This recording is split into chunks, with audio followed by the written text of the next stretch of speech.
Básicamente aquí hay que tener en cuenta lo siguiente.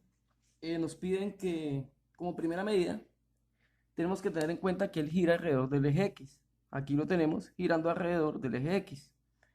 Lo otro nos dicen es que la función es igual a y igual a x al cubo. Ya la tenemos aquí. Lo otro a tener en cuenta es que gira alrededor de las rectas. Gira en el eje X en las rectas X igual a 1 y X igual a 2. Entonces, como primera medida, nosotros lo que hacemos es marcar aquí, supongamos que tenemos el plano cartesiano sin nada, entonces en x igual a 1 trazamos la recta, es esta, x igual a 1, acá hay 1, y 1 y 2 en x igual a 2, también trazamos una recta, x igual a 2. Al tener las dos rectas, tenemos que graficar pues la función y igual a x al cubo. ¿Cómo lo hacemos? Reemplazando los valores. Como sabemos que gira en medio de estas dos rectas, pues buscamos los valores de 1 y 2, o 1, 1.5 y 2. Entonces, aquí primero tomamos 1, 1 al cubo es lo mismo que tener 1 por 1 por 1, daría 1, entonces 1 igual a 1. Si graficamos lo siguiente, entonces ya tomamos el valor de 1, 1 al cubo nos da 1, también 1.5, que más o menos está en la mitad entre 1 y 2, las dos rectas, nos daría aproximadamente 3.38. Y también 2 al cubo. Sería lo mismo que tener 2 por 2 por 2. 2 por 2, 4. Y 4 por 2, 8. Por consiguiente, 2 al cubo nos daría 8. Entonces sabemos de que la gráfica va así ascendiendo. Y cuando está en el valor 2, en X, en Y estarían 8. O sea que va aproximándose, aproximándose. Aquí como tal, pues sigue hacia arriba. Aquí la hoja no nos alcanza, pero iría así más o menos grande hasta arriba. Ya nosotros al tener graficado esto, los punticos aquí con los valores, y tener la gráfica y saber dónde van las rectas y cuál es el eje de giro, que en este caso giran el eje X, planteamos la fórmula que la tenemos aquí, que es por el método de los discos, por lo cual vamos a desarrollar que es pi eh, definida desde A hasta B, y acá dice que la función de x al cuadrado por el respectivo delta x. Como tal, eh, supongamos que aquí nosotros vamos a dibujar nuestro rectángulo típico. Yo lo dibujo en este lado. Entonces aquí tenemos nuestro rectángulo típico. Aquí en este lado tenemos nuestro rectángulo típico, va en esta parte, y esto lo revolucionaríamos, entre otras palabras, daría vueltas alrededor del eje X. Si esto daría vueltas, pues esto se nos haría prácticamente una imagen en la parte de abajo, que es la misma imagen que tenemos aquí. Esta, la parte de arriba, que es esto que está aquí, lo que está debajo de nuestra función x al cubo, y en medio de x1 y x2, y al reflejarse pues quedaría de esta forma, que gira alrededor del eje X. Esta sería la figura. Aquí tendríamos nuestro rectángulo típico, que es este mismo que está aquí, quedaría aquí, y quedaría con la imagen aquí también abajo. Básicamente aquí está solamente nuestro rectángulo típico, la parte de arriba, y la parte de abajo pues no tenemos nada. Entonces, ¿qué necesitamos para solucionar esto? Como primera medida del radio, como es el método de los discos, nosotros nos damos cuenta de que esto es sólido completamente. La figura que estamos generando es un sólido completo, no tiene ningún hueco. Entonces solamente nos enfocaríamos en el radio externo. ¿Cómo es el radio externo? ¿Cómo lo hallaríamos? Pues la distancia que hay desde la punta aquí hasta nuestro eje de giro, que es X. Esta altura del triángulo típico, si nosotros lo corriéramos hacia la parte derecha un poco, hacia la parte izquierda, eh, esa altura, digámoslo así, o no altura, digámosla, esa distancia que hay desde la parte de arriba hasta el eje X, pues estaría definida por la función que cruza aquí entre x1 y x2, entre estas dos rectas.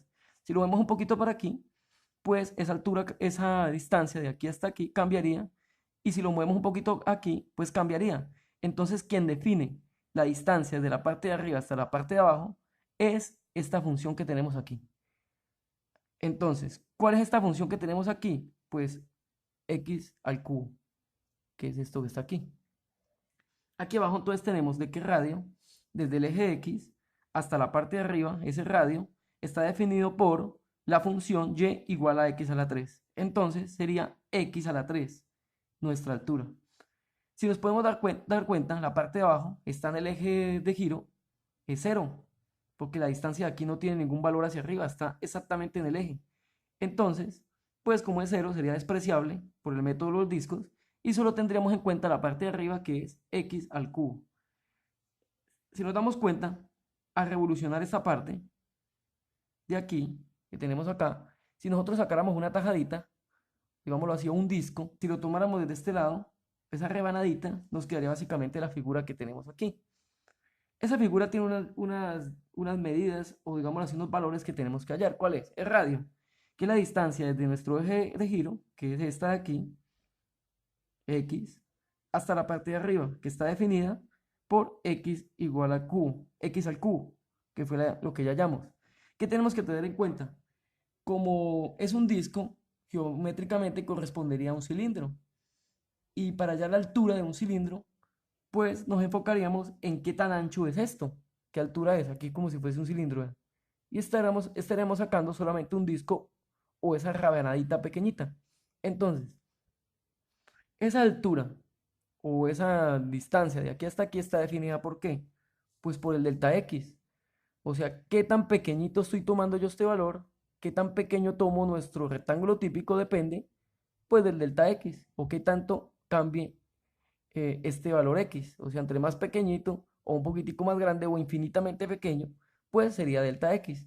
Entonces, esa, digámoslo así, esa altura del cilindro, que es lo mismo este espesor que tenemos aquí, pues está definida por delta x. Entonces ya tendríamos el radio, el delta x. Entonces, ¿qué nos preocuparíamos ahora? Pues reemplazar nuestra fórmula general, que es la que tenemos aquí. Eh, el volumen, como tal, es igual a pi por radio al cuadrado por la altura. Entonces, reemplazando aquí tendríamos delta B es igual a pi por radio al cuadrado. Ya sabemos que radio, ya lo definimos como radio igual a x al cubo. Entonces, x al cubo, y la fórmula nos dice que cierra el paréntesis y lo elevamos al cuadrado por la altura. ¿Y cuál es la altura? Pues el mismo espesor que ya hallamos aquí, que está definido por delta x. ¿Qué sigue? Integramos a ambas partes, a ambos lados. Integral de delta b es igual a la integral. Ahorita hallamos nuestros límites de integración. ¿Desde dónde hasta dónde vamos a integrar o hasta dónde van esas rebanaditas? Pues sencillo, ya está definido de que va definido desde 1, aquí como vemos 1, hasta 2. O sea, por más rebanaditas que saquemos, no nos podemos pasar de 1 ni tampoco de 2, estaría dentro de esto, dentro de estos dos valores o entre estas dos rectas.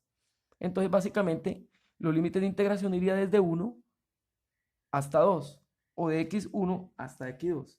Entonces lo definimos 1 y 2. Seguimos colocando los valores, pi, paréntesis, x al cubo elevado al cuadrado, pues sería que tener multiplicado 3 por 2. 3 por 2 nos da 6. Entonces, x a la 6, cerramos paréntesis, por delta x. Al integrar el delta b a este lado, pues nos quedaría el volumen, que es igual.